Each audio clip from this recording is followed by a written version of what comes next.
சகோதரர் பக்சிங் அவர்களின் ஊழியத்திலிருந்து விடாய் துணிக்கேற்ற வார்த்தைகள். டிசம்பர் மாதம் 8ஆம் தேதி. கிறிஸ்து நியாயப்பிரமாணத்தின் முடிவாயிருக்கிறார். ரோமருக்கு நிருபம் 10வது அதிகாரம் 4வது வசனம். பல காரணங்களுக்காக தேவன் மோசேயிடம் நியாயப்பிரமாணத்தை கொடுத்தார். முதலில் பாவத்தை பற்றிய தேவனுடைய வரையறையை ஜனங்கள் புரிந்து கொள்வதற்காக இது கொடுக்கப்பட்டது. ரோமருக்கு நிருபம் 3வது அதிகாரம் 20வது வசனம். இப்படி இருக்க பாவத்தை அறிகிற அறிவு நியாயப்பிரமாணத்தினால் வருகிறபடியால் எந்த மனுஷனும் நியாயப்பிரமாணத்தின் கிரியையினாலே தேவனுக்கு முன்பாக நீதிமானாக்கப்படுகிறதில்லை. இரண்டாவதாக, தேவனுடைய பரிசுத்தத்தை புரிந்து கொள்ளவே நியாயப்பிரமாணம் நமக்கு கொடுக்கப்பட்டது. மேலும் வாய்கள் யாவும் அடைக்கும்படிக்கும் உலகத்தார் யாவரும் தேவனுடைய ஆக்கினை தீர்ப்புக்கு ஏதுவானவர்களாக இருக்கும்படிக்கும் நியாயப்பிரமாணம் சொல்கிறதெல்லாம் நியாயப்பிரமாணத்துக்குட்பட்டவர்களுக்கே சொல்கிறதென்று அறிந்திருக்கிறோம். ரோமருக்கு நிருபம் 3வது அதிகாரம் 19வது வசனம். நியாயப்பிரமாணம் இருந்தது. அவளுக்கு எது சரி எது தவறு என்று தெரியும். ஆனாலும் அவர்கள் பாவம் செய்யாமல் இருக்க முயற்சித்த போது அவர்கள் தோல்வி அடைந்து தேவன் சொன்னதை கடைபிடித்து நிறைவேற்றும் வலிமையோ மனித ஆற்றலோ ஒருவருக்கும் இல்லை என்பதை ஒப்புக்கொள்ள வேண்டியதாய் காணப்பட்டது. உலகம் முழுவதும் பாவமாக மாறியது. ஒவ்வொரு வாயும் தேவனுக்கு முன்பாக அடைக்கப்பட்டது. மோசே மலையில் ஏறினான். வானத்திலிருந்து ஒரு பெரிய அக்கினி மலையின் மீது வந்தது. நிலநடுக்கம் ஏற்பட்டது. யாரும் அருகில் செல்ல துணியவில்லை. அவர்கள் அக்கினியை கண்டு நடுங்கி, கர்த்தர் பரிசுத்தர், அவர் பட்சிக்கும் அக்கினி என்றார்கள். தேவன் பேசும் இடத்திற்கு செல்ல அவர்கள் துணிந்திருந்தால் அவர்கள் எரிந்து சாம்பலாக்கப்பட்டிருப்பார்கள். அந்த அக்கினி மிகவும் பரிசுத்தமானது என்பதால் அதன் அருகில் யாரும் போக துணியவில்லை. இப்படி இருக்க பட்சிக்கும் அக்கினியா இருக்கும் தேவனுக்கு அருகில் வர உங்களுக்கு எவ்வளவு தைரியம்?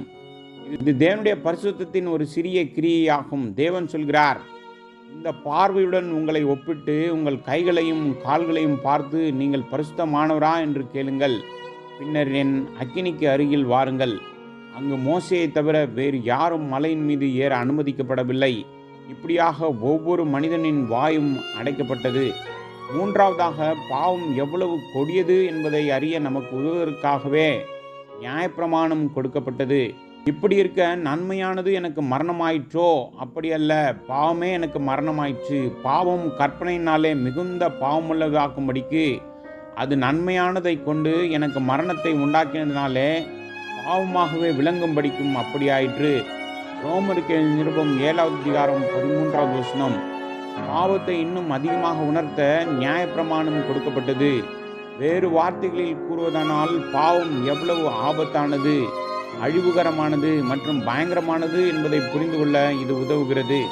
பாவத்தை மிக லகுவாக நினைத்து, ஐயோ அது ஒரு எண்ணம் தானே, ஒரு ஆசை தானே, ஒரு உணர்வு தானே, ஒரு நட்பு, ஒரு பாசம், அதிகமாக வேறொன்றும் இல்லை என்று நாம் சொல்கின்றோம். ஆனால் ஒரு சிறு எண்ணம் எவ்வளவு ஆபத்தானது என்பதை தேவன் காண்பிக்கிறார். ஒரே சிந்தனை வீட்டிலும் வாழ்விலும் எத்தனை அழிவுகள் கொண்டு வருகிறது. ஒரு உணர்வால் எவ்வளவு துயரம், ஒரு குருட்டு நடையால் எவ்வளவு இருள். இவைகளை உணர்த்தவே நியாயப்பிரமாணம் கொடுக்கப்பட்டது.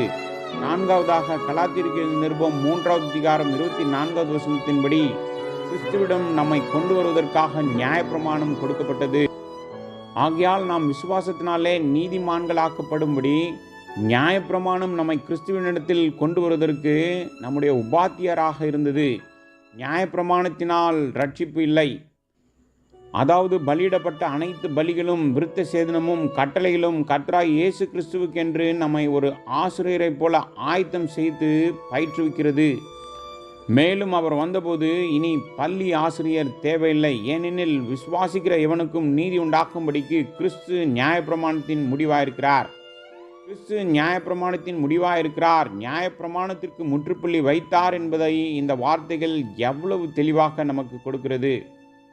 இப்போது நாம் விருத்த சேதனம், ஓய்வு நாள் அல்லது பலிகளின் கீழ் இல்லை, நாம் கிருபையின் கீழ் வந்துள்ளோம். எதையாவது செய்வதன் மூலம் நான் நீதிமான்களாக மாறுவதல்ல, மாறாக அவரை விசுவாசிப்பதன் மூலம் நீங்கள் 10 கட்டளைகளை கடைபிடிக்க வேண்டும், ஓய்வு நாளை கடைபிடிக்க வேண்டும் என்று சொல்லும் செவன்த் டே அட்வென்ட்டுகள் தேவனுடைய வார்த்தையை மாற்றி தேவனுடைய நியாயத்தீர்ப்பின் கீழ் வருகிறார்கள்.